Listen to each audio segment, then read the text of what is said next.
(7절)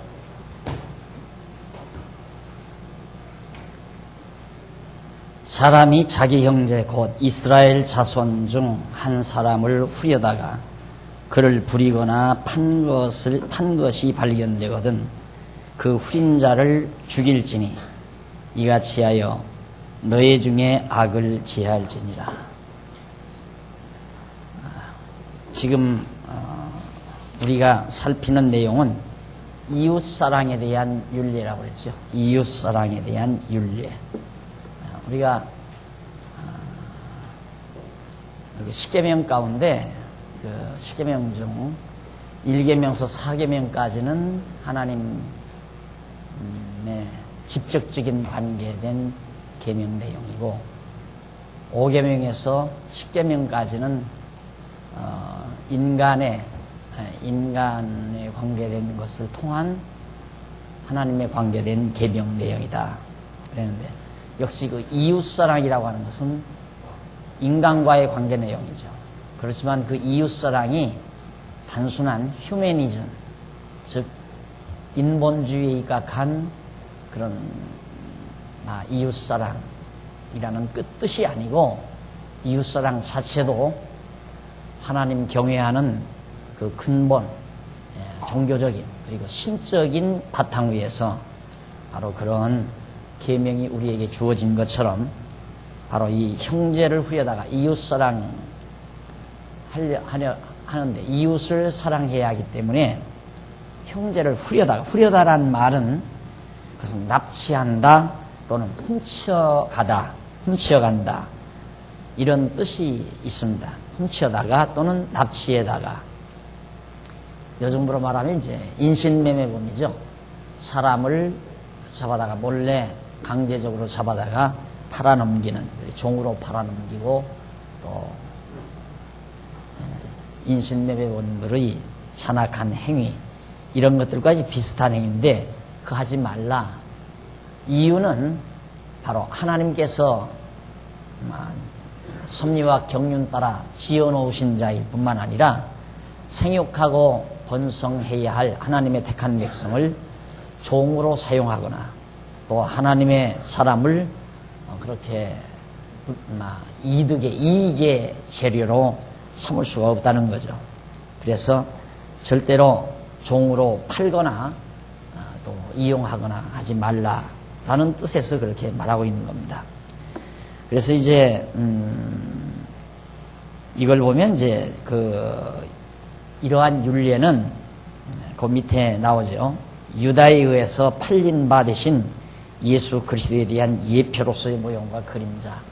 유다가 예수를 몰래 잡아 팔지요. 이미 율법에서는 그걸 금하고 있는데 유다는 이미 그걸 범하고 있는 겁니다. 그러니까 이런 모든 율법들도 결국은 그리스도의 한 예표요 모형적인 그런 의미를 지니고 있는 겁니다. 그 다음에 이제 24장 8절로 9절에 보면 문둥병자에게 제사장의 명대로 힘써 행하라고 그렇게 당부합니다. 문둥병자. 문둥병자는 누구나 다 사람들이 싫어하잖아요. 불치병이기 때문에 사람들이 싫어해서 잘못하면 왕따시키게 되고 또 소외를 당하게 되고 그런 일이 없도록 하려는 겁니다. 그 이웃사랑에 대한 하나는 일면모도 되는 거죠. 8절 너는 문둥병에 대하여 삼가서 레위 사람 제사장들이 너희에게 가르치는 대로 네가 힘써 다 행하되 곧 네가 그들에게 명한 대로 너희는 주의하여 행하라. 너희가 애굽에서 나오는 길에서 네 하나님 여호와께서 미리암에게 행하신 일을 기억할지니라. 문둥병에 대한 것인데 레위 사람 제사장들에게 너희에게 가르치는 대로 네가 힘써 다 행하라. 문둥병 환자는 반드시 그냥 버리지 말고 제사장에게 가면 올바르게 진단을 해줘요. 진단을 해주고 또 그 문둥병이 낫도록 또 제사장이 배려를 하죠. 그러니까 반드시 문둥병자는 그렇게 해라.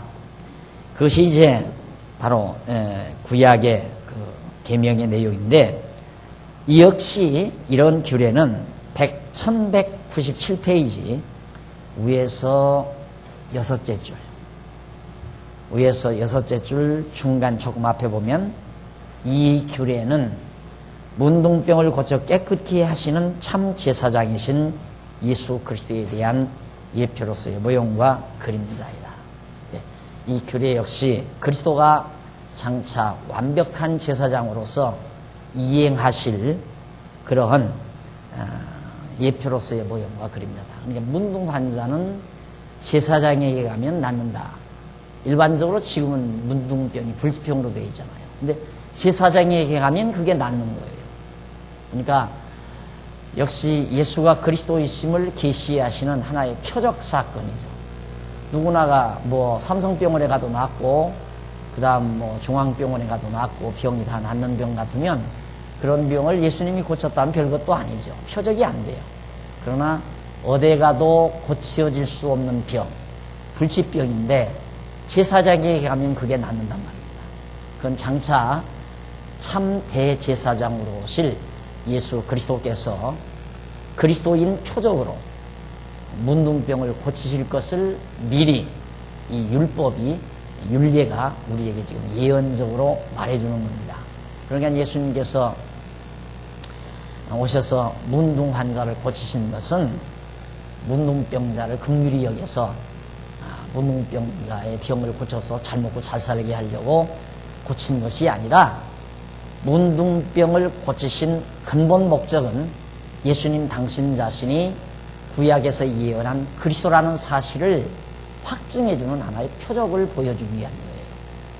뭘로 예수가 그리스도인 줄 알겠어요? 똑같은데 예수님도 눈 둘 달리고 코 달리고 입 달리고 사지 손가락 5개 다섯 개씩 10개 달리고 발가락도 마찬가지고 똑같은 남자고 머리 나고 다. 그런데 뭘로 저분이 하나님의 아들 그리스도인 것을 뭘로 알겠느냐 이 말이죠. 무조건 믿을 수는 없잖아요. 확증이 떨어져야죠. 예수님도 오셔서 내가 그리스도다 하려면, 내가 하나님의 아들 그리스도다 하려면 뭔가 분명한 표적을 보여줘야 되잖아요. 내가 그리스도라, 당신이 그리스도라는 표적을 보여주어야 그걸 보고 믿을 것 아니겠어요. 그래서 그 당시에도, 예수님 당시에도 바리새인들이 표적 보여주기를 원했어요. 표적을 좀 보여달라. 그러니까 예수님께서 악하고 음란한 세대가 표적을 구하나니 나는 너희에게 보여줄 표적 하나가 있다. 그것이 요나의 표적이다.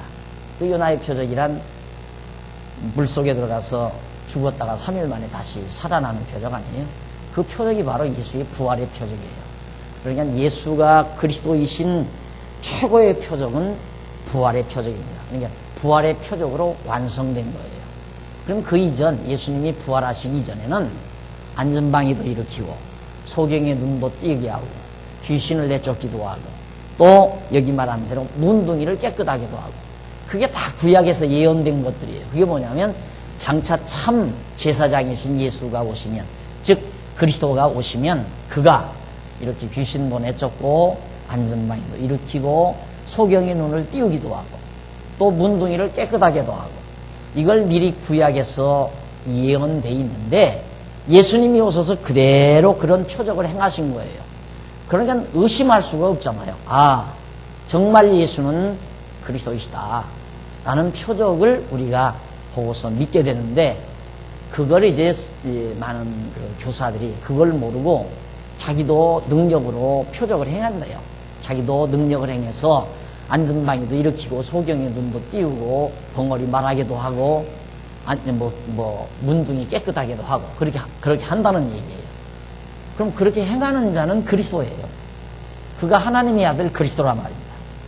그러니까 그런 걸 알고 그분들이 그런 얘기하면 나도 당장 저 이단이라고 그렇게 하겠지만은, 몰라서 그러는 걸 탓한다는 건 좀 너무하잖아요. 이게 안타까운 거죠. 어떻게 저렇게 좀 속된 말로 저렇게 무식할까? 성경을 알면 저런 소리를 못하는데 자기가 금방 안전방위 일으키고 귀신 내쫓는다는 거예요. 거기에 쏘가가지고 귀신 내쫓는다는 말에 쏘가가지고 구름대처럼 수만 명이 모였잖아요. 그래서 교단 하나가 생겼어요, 지금 교단. 어떻게 자기 능력으로 귀신을 내쫓아요?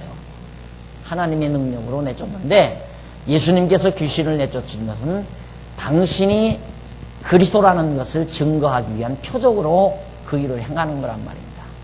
그러니까 예수님이 행하시듯이 귀신을 당장 즉석에 내쫓거나 귀신을 책망해서 완전히 거꾸로 들이거나 그건 안 되는 거예요. 다만 사실 모든 사람들이 다 귀신 들렸잖아요. 그 사람들이 말하는 대로 귀신 안 들리는 사람이 어디에 악령이 다 마음속에 있습니다. 아침에 애기들 늦게 일어난다고 화냈죠. 그 속에 마귀가 들어갔어요. 악한 악령이 나로 하여금 악한 생각, 포악한 생각하게 해서 화가 나고 미워하고 그거 다 어두움의 영이 다 우리를 그렇게 지배하는 거 아니에요. 그런데 그런 마음이 점점 하나님의 말씀을 통하여 이렇게 다 물러가고 성령이 내 안에서 지배함으로 점점 거룩하게 되어질 수는 있지만은 당장 사탄아 물러가라 한다고 해서 예수님처럼 사탄이 하고 물러가고 저 돼지떼기로 들어가라 그런다고 해서 귀신이 돼지떼기로 다 들어가고 그런다면 뭐 진짜 얼마나 좋겠어요. 그런 사람 내가 늘 강조하지만 그런 분은 다른 거 시키지 말고 엄청난 돈을 주고라도 국방부 장관 안 그러면 육해공군 총참모장 시켜야 돼요. 전쟁만 했다 하면 그냥 완전히 귀신이나 들어가서 저 바닷속에 다 빠뜨려 주게라. 군대들 다 빠져들고 죽을 거 아니에요. 적군들. 그럼 다 인정을. 예수님은 그렇게 했으니까. 그런데 사람들이 그렇게 미련한 생각을 그걸 자꾸만 그냥 가지고 있어요. 안 되는 건데 자꾸 되는 줄로. 그 속는다 이 말이에요.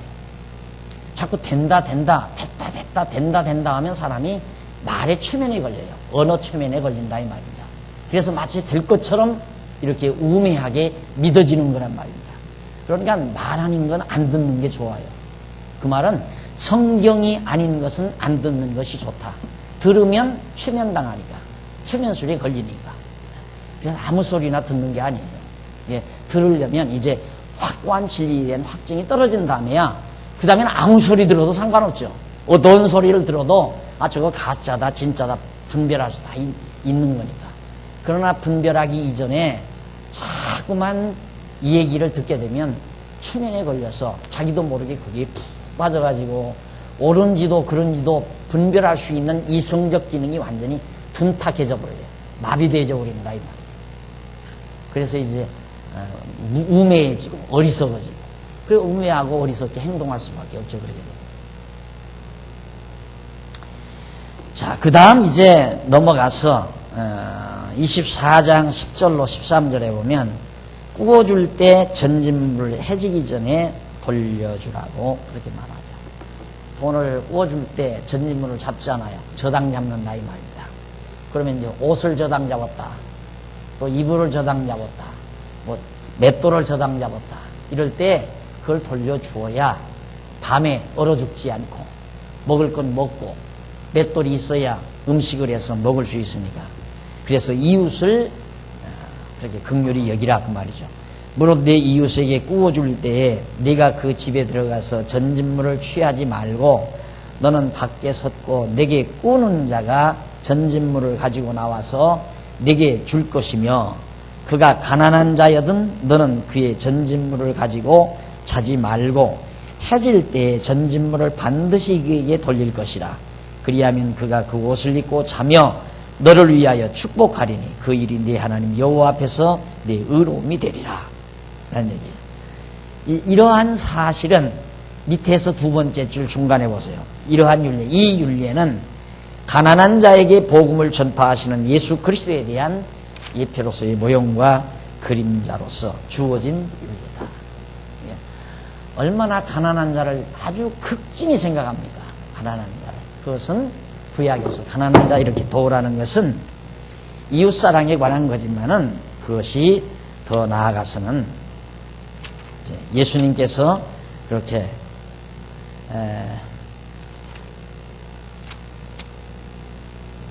예수님께서 그 가난한 자들에게 복음을 증거하실 것에 대한 한 모형으로서 이렇게 우리에게 보여준 것입니다. 자, 그러니까 모두가 다 계시적 사건 아니에요? 계시적 사건. 이런 계시적 사건을 오늘날 모든 지도자들은 그걸 윤리적 사건으로, 도덕적 개념으로 그걸 바꿔서 가르치는 거죠. 보십시오. 성경은 가난한 자를 불쌍히 여기라고 했습니다. 그러니 우리는 가난한 자들을 많이 구제해야 됩니다.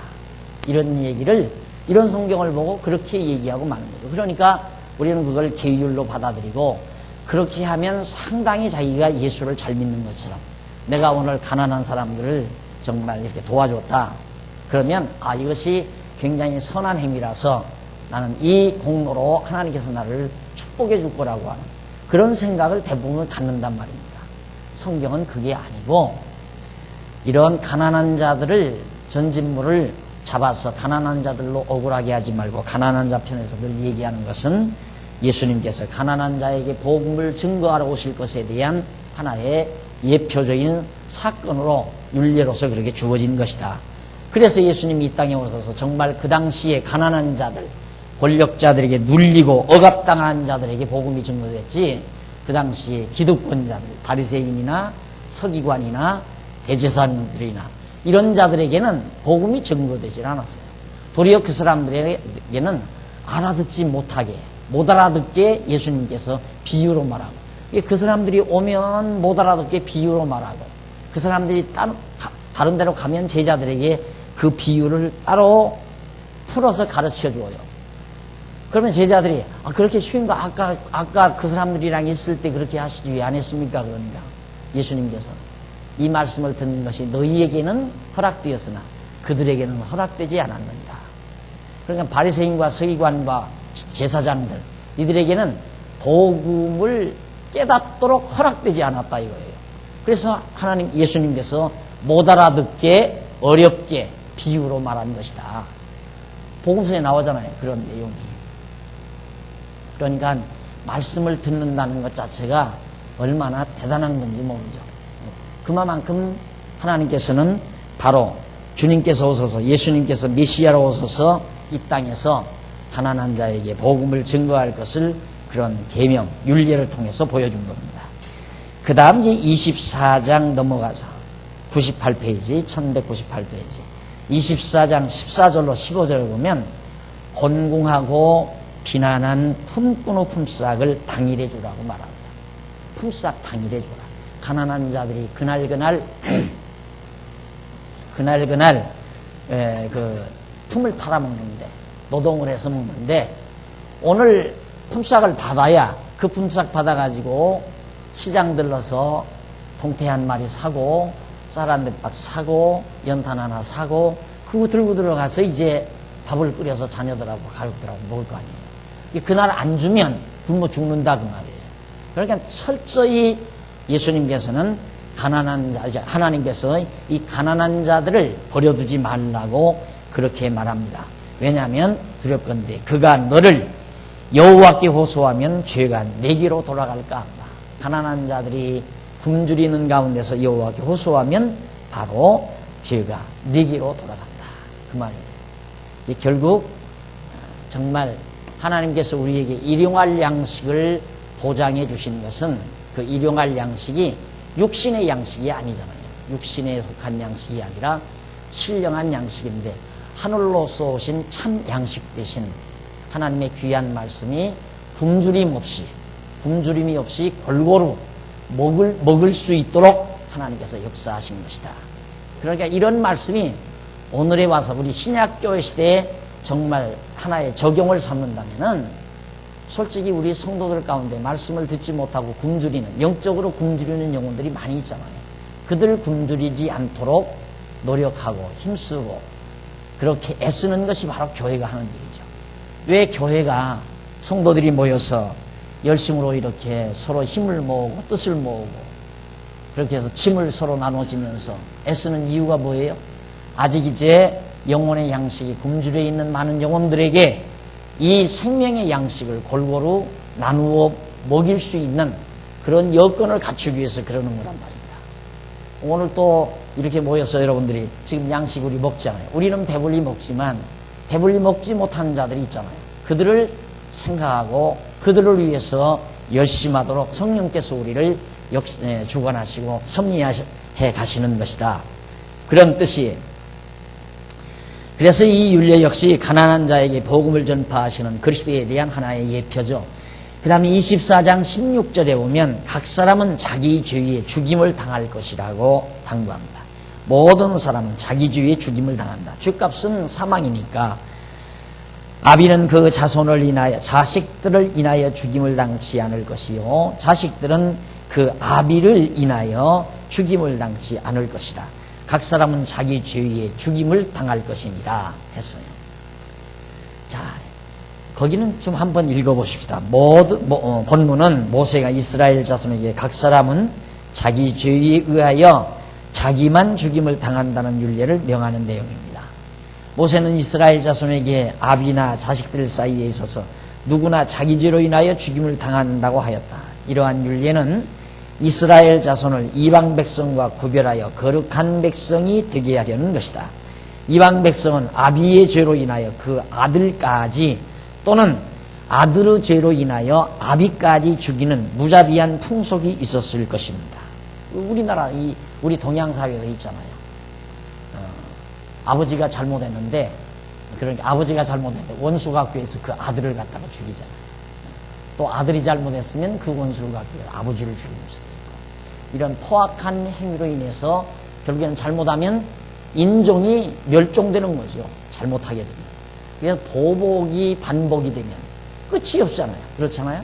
보복이 반복이 되면 자 A라는 사람과 B라는 사람이 산다. 이 둘이 사는데 일단 보복이 시작이 됐다. A라는 사람이 B라는 사람을 억울하게 하니까 B가 A를 죽여요. 죽이니까 그 아들이 또 B라는 사람의 아들을 죽여요. 그러다 보면 멸종되잖아요. 인류가. 그러니까 택한 백성 사이에서는 절대 아비의 죄로 인하여 아들을 죽이지 말라 하는 그것이 이제 이방 민족과 택한 백성과의 하나의 차이점인데 이방 백성은 아비의 죄로 인하여 그 아들까지 또는 아들의 죄로 인하여 아버지까지 죽이는 무자비한 풍속 이런 것들이 있었을 것이다. 그래서 모세는 이스라엘 자손에게 그러한 율례를 명한 것이다.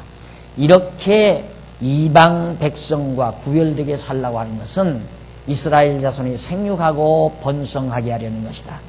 그것은 아비와 아들을 모두 죽이게 되면 그 가문이 더 이상 자손을 볼 수 없어서 가문이 망하게 되기 때문이다. 이 율례는 택함받은 성도가 각자 자기 죄로 죽는 것을 대신하여 죽임을 당하신 예수 그리스도에 대한 예표로서의 모형과 그림이다.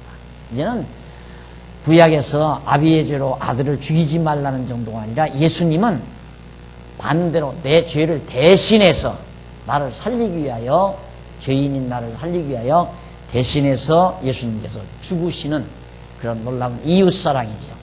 그리스도의 사랑, 이웃사랑. 이것에 대한 하나의 모형입니다. 그 다음 24장 17절로 18절 객이나 고아나 과부를 억울하게 하지 말라고 당부합니다.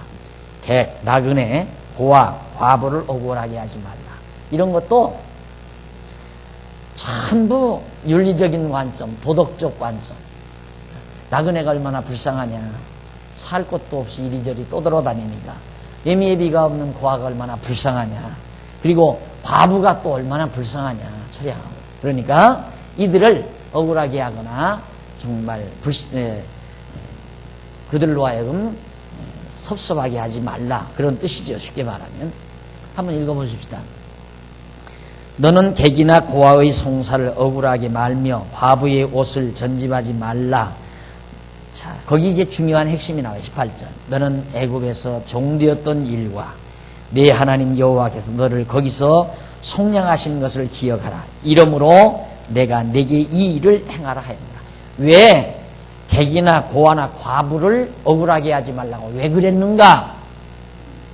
애굽에서 너희도 고아였고 애굽에서 너희도 나그네와 같았고 애굽에서 너희도 정말 과부와 같은 존재였다. 그러니까 이스라엘 백성은 그거예요.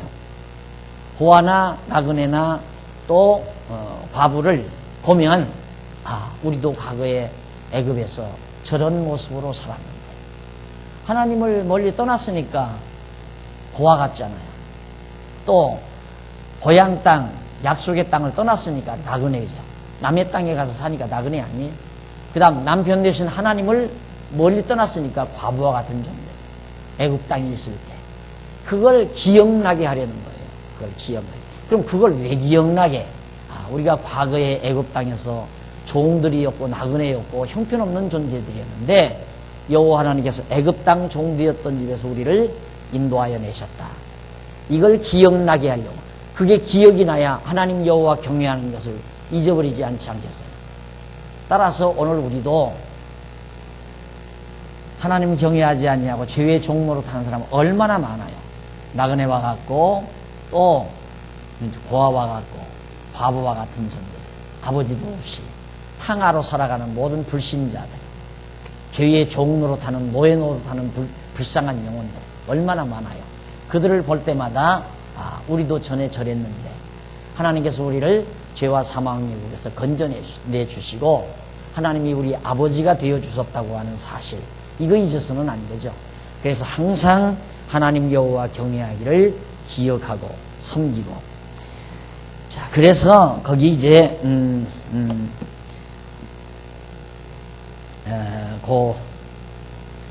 고아와 과부와 사랑하는 방법을 구체적으로 이제 말씀해 주신 것인데, 바로 오늘 우리들이 예수 그리스도를 우리의 영원한 남편으로, 또 하나님을 우리의 아버지로, 그리고 우리는 하나님 나라의 백성으로, 이제 나그네가 아니죠.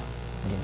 그렇기 때문에 항상 객과 고아와 과부와 같은 자들을, 항상 우리는 그런 인간들, 영적으로 그런 인간들을 정말 바라볼 때마다 여호와 하나님 경외하기를 배우는 자세, 이런 것들이 매우 중요하다. 그 다음 이제 1199페이지 밑에 24장 19절로 22절에 보면 객과 고아와 과부를 위해 이삭을 남겨두라고, 다 이웃사랑에 관한 것들이죠. 자, 참 재미난 것은 이삭을 거둘 때, 추수할 때, 이 가을철 추수할 때 그냥 흔이라는 얘기예요. 그리고 논바닥에 흩어져 있는 이삭들을 주워가지 말라. 요즘에 방송에서 도토리 줍지 말라고 막 방송하네요. 도토리 줍지 말라고. 그게 이제 다람쥐 사랑 운동이죠. 다람쥐 사랑 운동.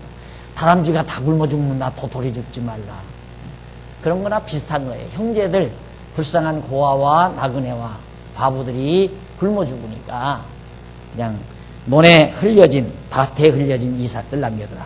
19절, 내가 밭에서 곡식을 베일 때 그 한 묵을, 한 묶음을, 묶음이라고 해야 되나, 한 묶음을 밭에 잊어버렸거든 다시 가서 취하지 말고 객과 고아와 과부를 위하여 버려두라. 그리하면 네 하나님 여호와께서 네 손으로 하는 범사에 복을 내리시리라. 네가 네 감람나무를 떤 후에 그 가지를 다시 살피지 말고 남은 것은 객과 고아와 과부를 위하여 버려두며 네가 네 포도를 딴 후에 그 남은 것을 다시 따지 말고 객과 고아와 과부를 위하여 버려두라. 너는 애굽 땅에서 종되었던 것을 기억하라. 이러므로 내가 네게 이 일을 행하라 명하노라.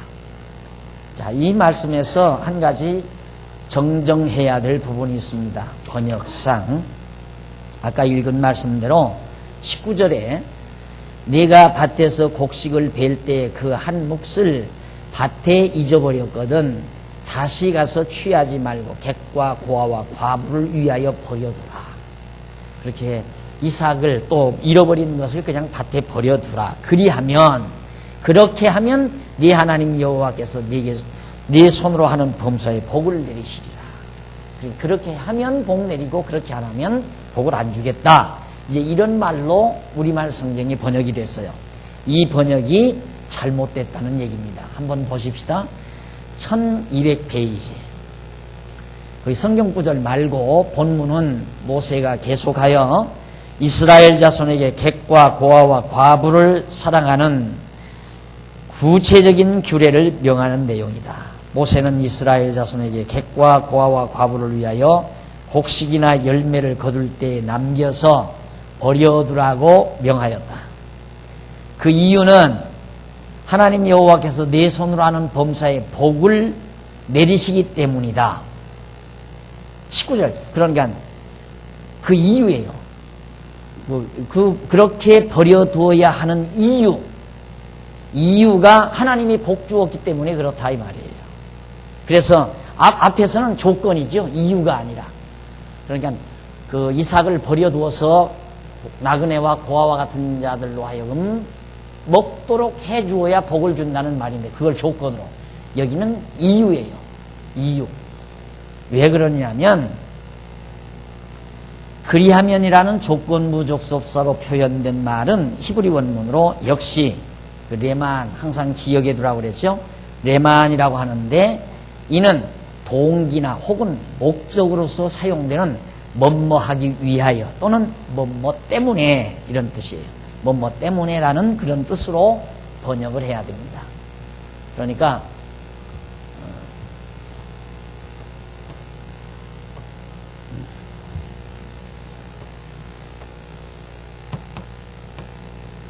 레마안이라는 말이거든요. 이건 하나 여러분들이 그냥 눈으로 그려서라도 기억하고, 왜 우리말 성경에 이 접속사가 가장 많이 잘못 번역되어 있어요. 이것 때문에 어떻게 하면 복 준다, 이렇게 하면 내가 복을 받는다, 이렇게 하면 하나님께서 너를 축복한다. 성경에 거의 다 이 레마안이라는 말을 그런 식으로 번역을 해놨어요. 그러니까 얼마나 성경이 잘못 번역된 거예요. 그런 부분에서는. 그러니까 뭐뭐 하기 때문에, 그리고 뭐뭐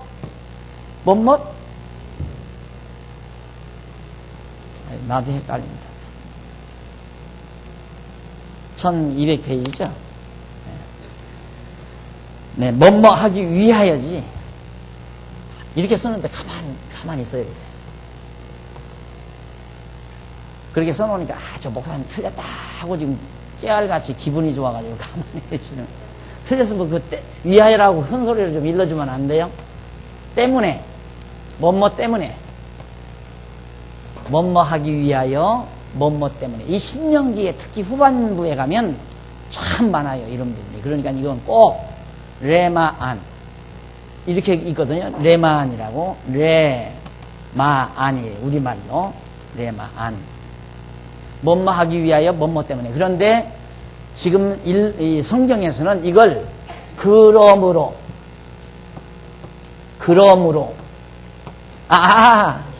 또 가만히 계셔. 믿을만하게. 그리하면, 그렇지. 아이고 이제 하면, 그리하면 이렇게 번역을 해놨어요. 그러니까 이건 조건부 아니에요?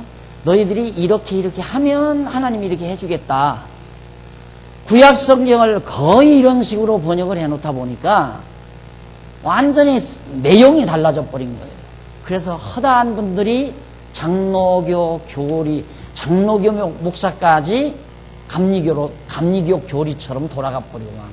장로교 목사가 장로교 설교를 해야 되는데, 장로교 교리에 맞는 설교를 해야 되는데, 감리교 목사님 설교나 장로교 목사님 설교나 똑같아요.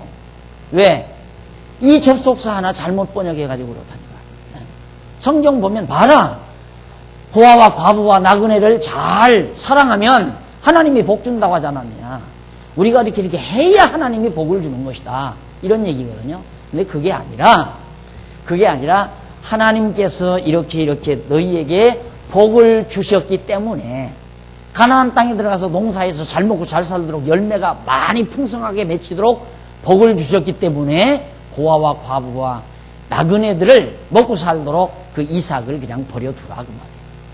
말이 맞잖아요. 네? 그 말이 맞는 얘기라고. 그냥 이 원문을 몰라도 아니 복 줘서 이미 열매가 풍성이 달려 있는데, 그 열매가 풍성이 달린 복은 왜 줬어요? 고아와 과부와 나그네를 잘 먹여줘서 그 복을 줬나요? 하나님께서 복 주시기로 언약했기 때문에 복은 준 거예요. 그래서 풍성하게 열매가 많이 맺은 거란 말입니다. 그러니까 하나님이 그렇게 복을 주셨기 때문에 너희들은 고아와 과부와 나그네를 먹고 살 수 있도록 이삭을 버려두라. 그런 의미로 번역이 돼야 본래 히브리어가 간직하고 있는 하나님의 뜻이 정확하게 전달이 되는 거란 말입니다. 그런데 우리들의 보편적인 생각에 그런 말이 있을 수, 그런 생각을 하지를 못하죠. 그냥 다 어려서부터 너 잘못하면 매매? 엄마가 2살짜리 애기 데리고도 그러잖아요. 너 그럼 매매? 매 맞는다 이거야. 그러면 잘해주면 이렇게 박수 쳐주고. 그러니까 그게 이제 어려서부터 내가 잘하면 아빠에게 엄마에게 칭찬 듣고 잘못하면 매 맞는다. 이게 고정화돼 있어요. 사람들의 사고방식이. 그런데 성경은 그게 아니라 다 거저거든요. 하나님의 절대적인 주권하에서, 주권적 섭리하에서 다 거저 은혜로 다 베푸는 거기 때문에 그런 언어를 상상을 잘 못하는 거죠. 그러니까 번역할 때 이게 이걸 그리하면이라고 번역하면 딱 들어맞겠다 하니까 전부 그리하면이라고 번역된 거예요. 원래의 뜻은 뭐뭐 하기 위하여 뭐뭐 때문에 이렇게 되어집니다.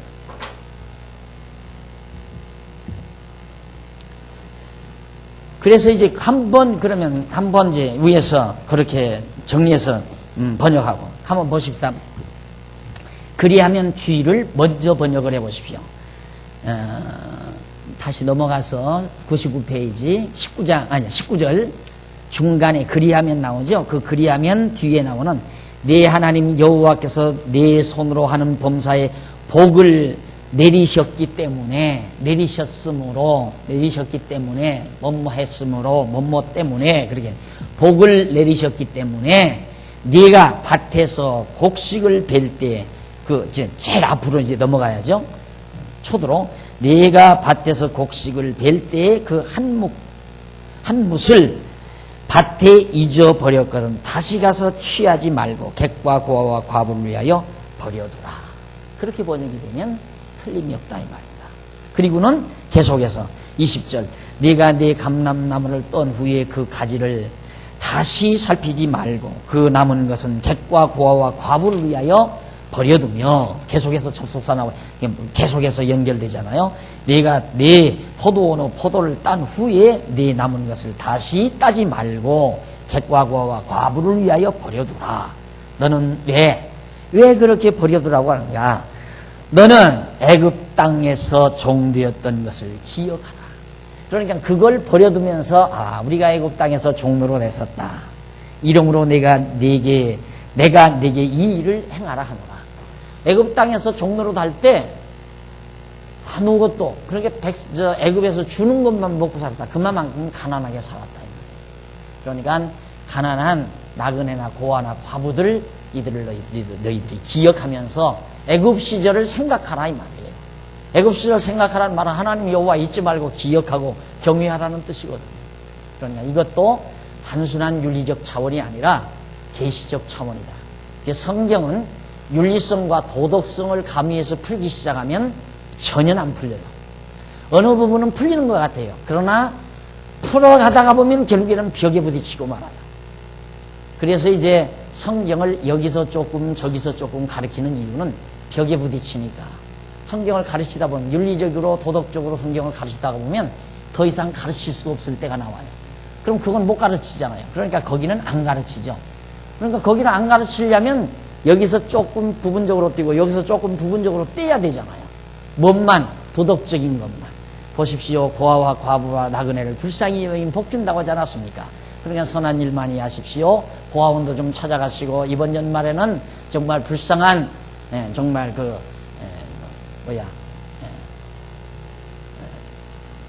지체부자유자들의 수용소도 좀 찾아가서 많은 구제금도 좀 내고 이렇게 이제 가르치면 그럴듯하죠. 이런 말하면 나는 그런 거 하지 말라는 말로 여러분들이 듣더라고요. 난 하지 말라는 말은 아니에요. 그걸 단순히 성경에 있는 율법을 지키기 위해서 하면 안 된다 이 말이에요. 그건 우리의 상식이에요. 인간의 기본 도리예요. 인간이 불쌍한 사람 돕는 거 당연한 거 기본 도리 아니에요. 그거지. 다만 예수 믿는 사람의 건덕이고 덕을 세우는 일이지 그 율법 이런 율법을 지키는 행위라고 생각하지 말라 그 말이에요. 예, 예수님께서 이걸 모두 다 지켜주셨어요. 가난한 우리들을 빛을 다 탕감해주고 우리 죄를 다 용서해서 우리로 하여금 풍요롭게 하나님의 말씀을 풍성히 먹고 살도록 정말 배부르게 해주셨다 이 말이죠. 그렇게 예수님께서 하실 것에 대한 하나의 예표적인 윤리라는 사실입니다. 그러니까 요 번역 문제는 요 하나 미리 기억해 두시고요. 그 다음 1201페이지 공정한 판결 윤례. 이제는 앞에는 이웃사랑의 윤례라고 그랬죠. 이제는 공정한 판결 윤례. 판결을 할 때 아주 공정하게 해라. 공평하게 해라 이 말이에요. 자, 신명기 25장은 모세가 이스라엘 자손에게 생활에 대한 윤례 가운데 공정한 판결을 하라고 가르치는 윤례를 명하는 내용입니다. 그 25절에 보면 25장 1절로 3절에 보면 시비를 바르게 판결해 죄의 경종 따라 때리라고 명하는 내용이에요. 시비를 바르게 옳고 그런 것을 올바르게 판결을 잘 해가지고 죄의 가볍고 무거운 것에 따라서 때려라. 사람과 사람 사이에 시비가 생겨서 재판을 청하거든 재판장은 그들을 재판하여 의인은 의롭다 하고 악인은 정죄할 것이며 악인에게 태형이 합당하거든 재판장은 그를 엎드리게 하고 그 죄의 경중대로 여수히 자기 앞에서 때리게 하라. 40까지는 때리려니와 다음 그것을 넘기지는 못할 40까지는 때리려니와 그것을 넘기지는 못할지니 만일 그것을 넘겨 과다히 때리면 네가 네 형제로 천히 여김을 받게 할까 하노라. 예, 시비 사람과 사람 사이에 옳다 그러다 서로 시비가 일어나면 재판장은 잘 심의해서 옳고 그런 걸 잘 판단해주고 그리고 죄의 경중 따라서 매를 때리는데 엎드려서 때리라. 엎드리게 해서 그걸 우리나라도 옛날 이렇게 엎드려 놓고 막 치잖아요. 엎드려 놓고 볼기를 치는 그런 행위들이 이런 이제 구약 시대 이런 일들을 계속해서 습성으로 전해진 것이 아닌가 이런 생각도 많이 해봐요. 참 묘하잖아요. 어떻게 방불하잖아요. 엎드려서 막 볼기를 치고 때리는 거. 몇 대 쳐라 하면 몇 대 치고. 그런데 이제 예수님, 이제 바울이 그런 말 하죠. 40에 하나 가만매를 맞았다. 40에 하나 가만매. 그러니까 40대를 맞으면 최고의 매예요. 가장 최고의 그런 매인데 40에서 하나 가만매니까 39대까지 맞았다는 얘기죠. 근데 여기 보니까 40까지는 때릴 수 있다. 근데 40을 넘어서면 그 형제를 천히 여기는 것이다. 그래서 사실은 40일 넘게 되면 사형자, 죽이는 자, 나와 같다는 그런 의미가 있다고 해요. 그러니까 40을 넘지 못하라. 최고의 매가 이런 얘기입니다. 그런데 바울은 40에 하나 가만매까지 맞았다. 이런 얘기입니다. 자, 넘어가서 이러한 사실은 2페이지, 1202페이지 위에서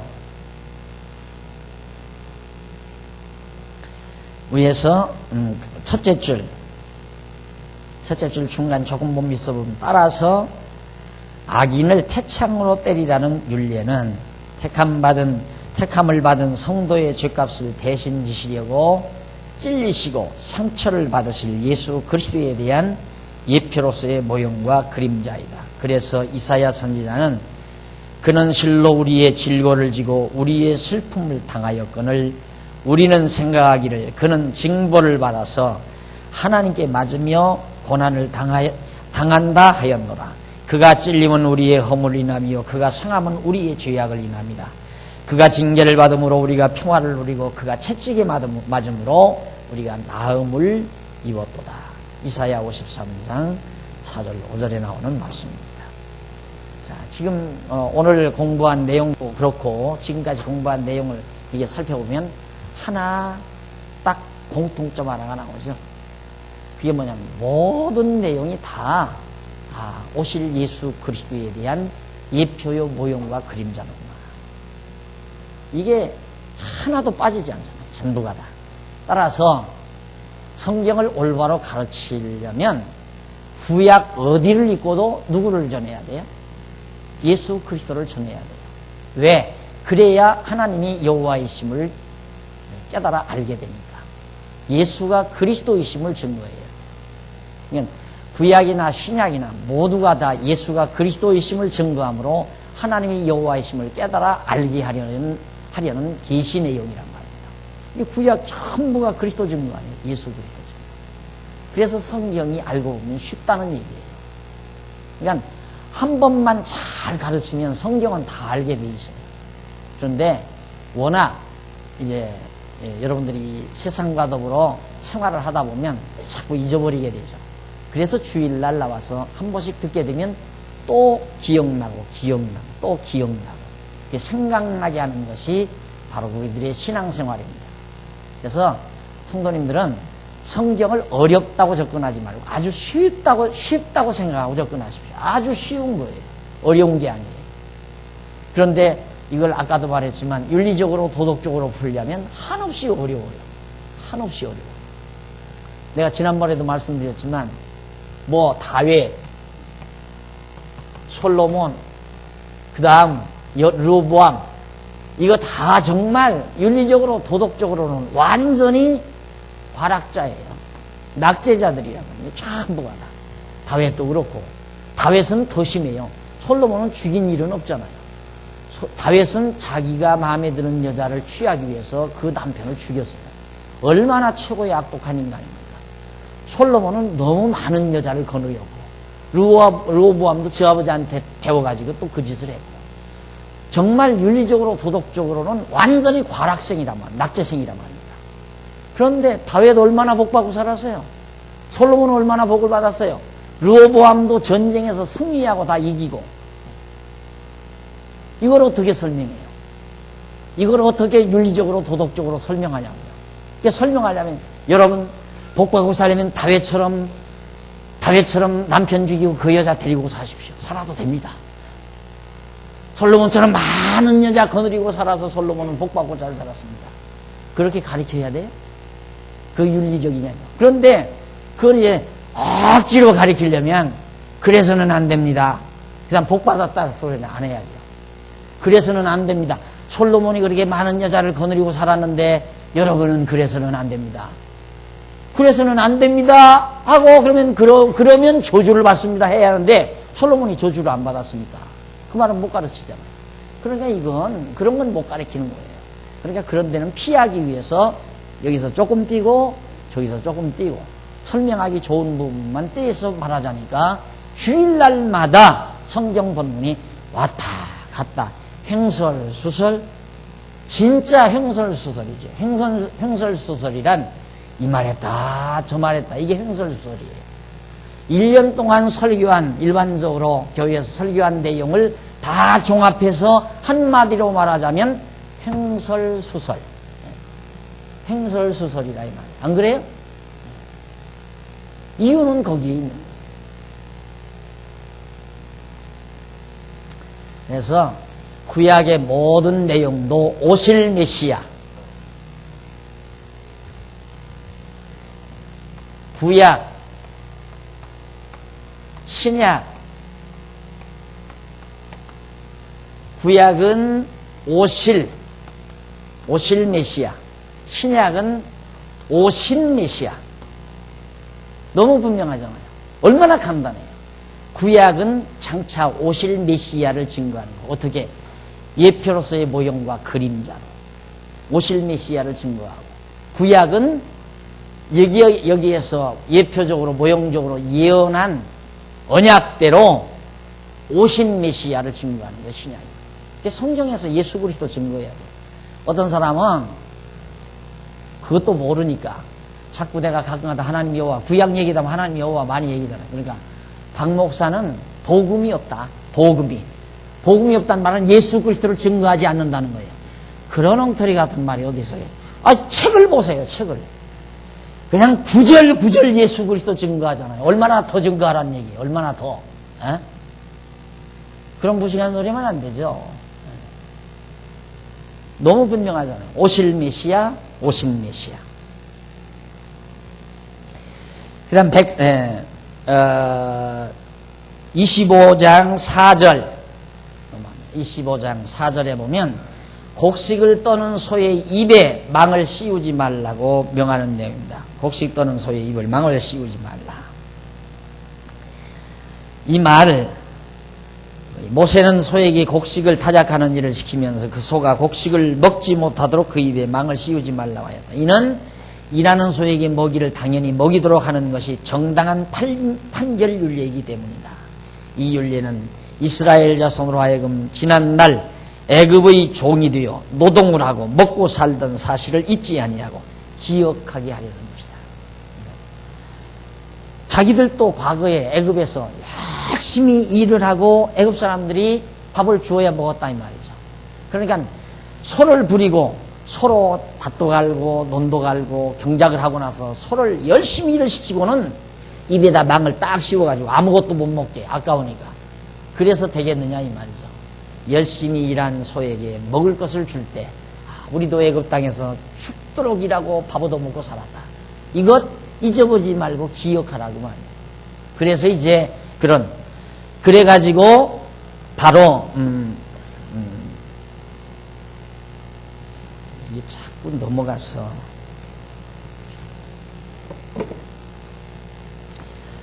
그래 그 소를 위한 것이 아니다 이 말이에요. 그래서 그 뒤에 조금 내려가서 보면 밑에서부터 8째 줄 뒷부분 좀 보세요. 1202페이지 밑에서 8째 줄 뒷부분에 보면 이러한 율례에 대하여 사도 바울은 뭐라고 그랬는가?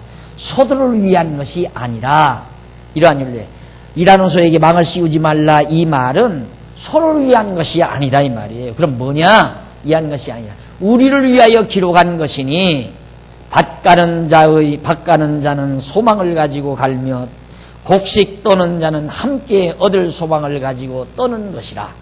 고린도전서 9장 10절에 나오죠. 하였다. 다시 말하면 복음을 위하여 일하는 자가 먹을 권리가 있다는 뜻이다. 하나님께서는 타락한 아담에게 너는 종신토록 수고하여야 그 소산을 먹으리라. 창세기 3장 10절라고 하였다. 그리고 사도 바울은 누구든지 일하기 싫거든 먹지도 말게 하라. 일하면 먹게 돼 있다 이 말이죠. 일하는 소에게 망을 씌우지 말라. 이스라엘 백성들도 애굽에서 죽도록 일하고 먹고 살았고 이제는 소도 구약시대는 소도 일하면 일하는 소에게 먹을 것을 주라. 이 말은 소를 위한 것이 아니라 오늘 우리를 위한 것이다.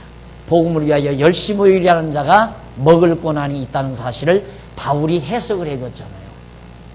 바로 그걸 우리에게 전해주고 있는 것입니다. 그 다음 1203페이지 25장 5절로 10절 남편이 죽은 후 아내로 후사를 잊게 해주라고 합니다. 제가 말씀을 좀 깨닫고 나서 하도 어렸을 때부터 신앙생활 하면서 교회에서 아주 많은 걸 보고 자랐죠. 많은 걸 보고 자랐는데 교회에서 목사님하고 우리 아버지가 장로였거든요. 장로하고 그 갈등이 왜 많이 안 주냐 그것 때문에 갈등을 늘 느끼더라고요.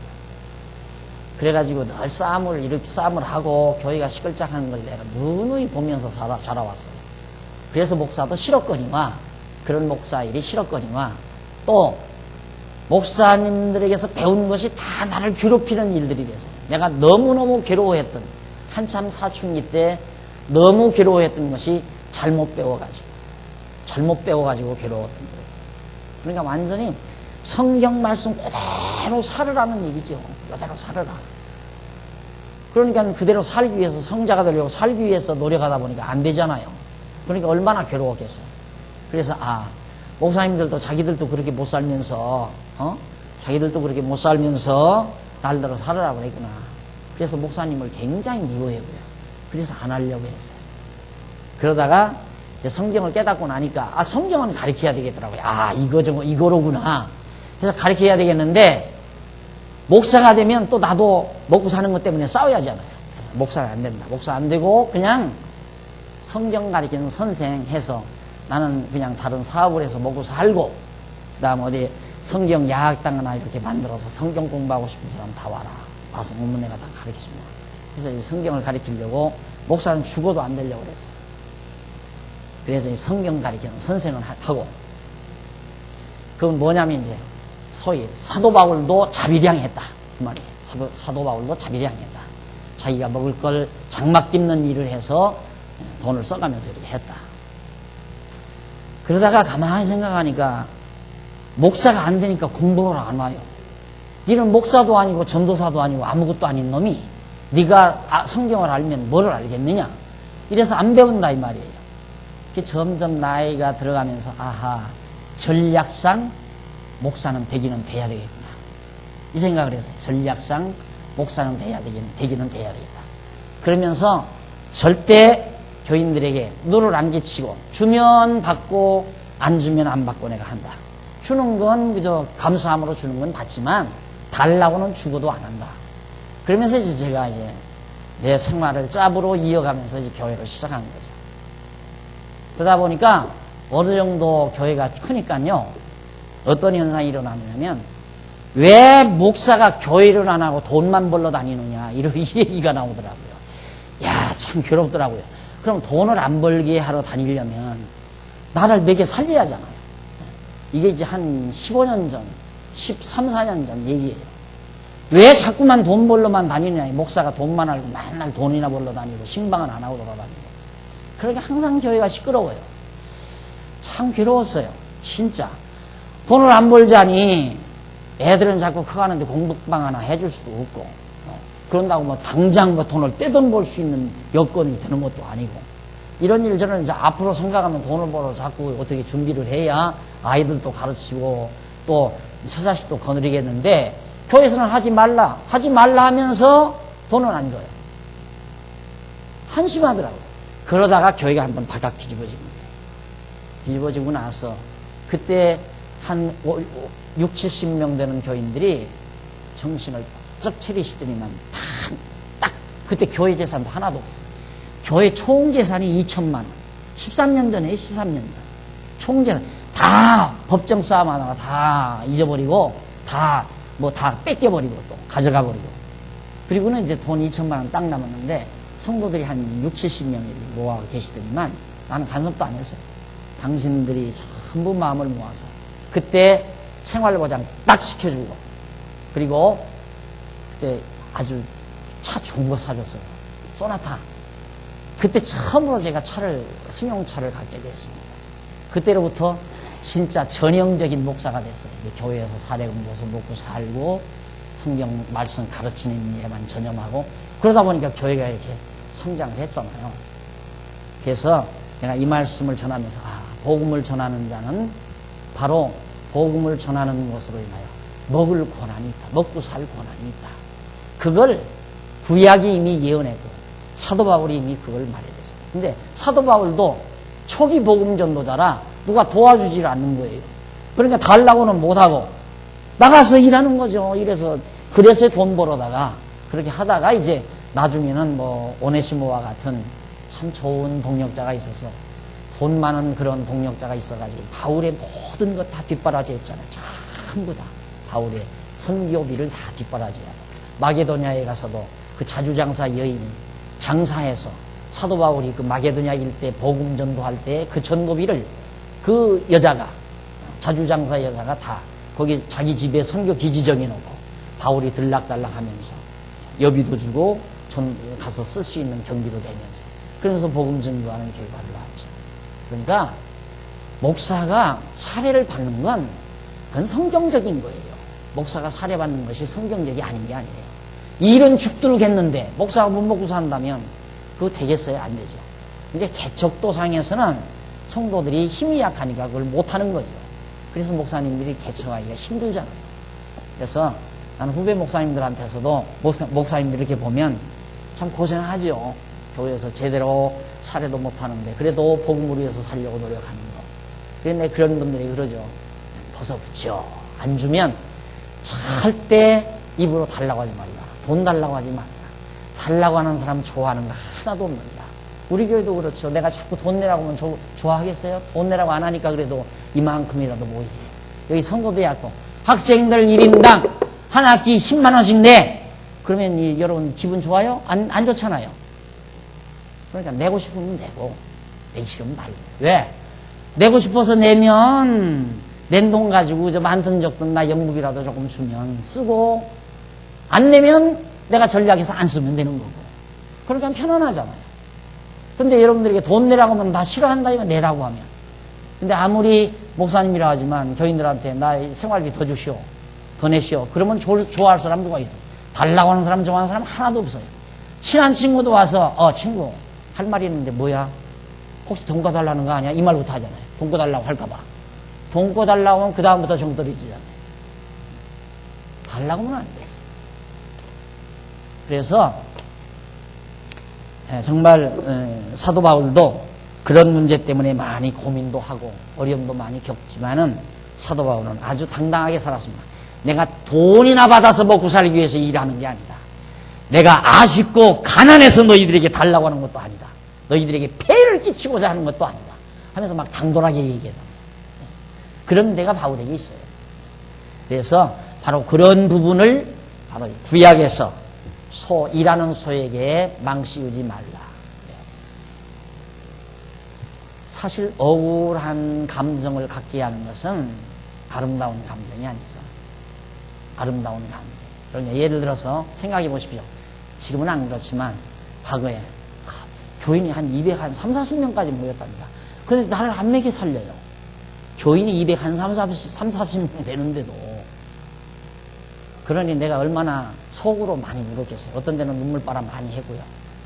그렇게 많은 교인들이 오는데도 명동에 제가 강의를 하러 나가는데 돈을 한 푼이라도 아껴야 되잖아요. 집에다가 생활비를 대야 하니까. 그런데 명동에 온종일 나가서 일을 하고 이제 명동에 강의하러 저녁 때 7시를 맞춰서 가는 거예요. 그럼 저녁을 먹어야 되잖아요. 그럼 저녁 어디 가서 정시로 먹자면 지금으로 말하면 4,000~5,000 원짜리 먹어야 되잖아요. 최소한. 그런데 명동에 유명한 곳 아니에요. 언제 내가 거기를 한번 찾아가 보려고 그래요. 지금도 있나.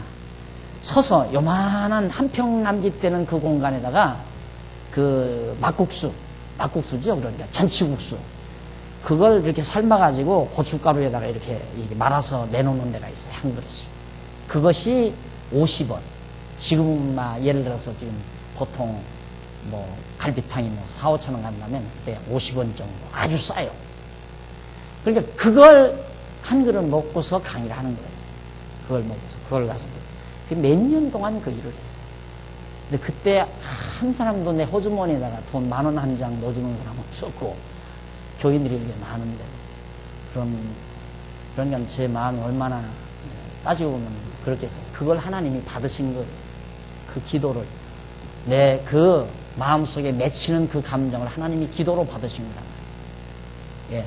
오늘 이렇게 하나님께서 편안하게 말씀 증거하고 전하도록 만들어 주신 것이 기도 없이 되는 게 아니죠. 난 후배 목사님들에게 기도 많이 하라고.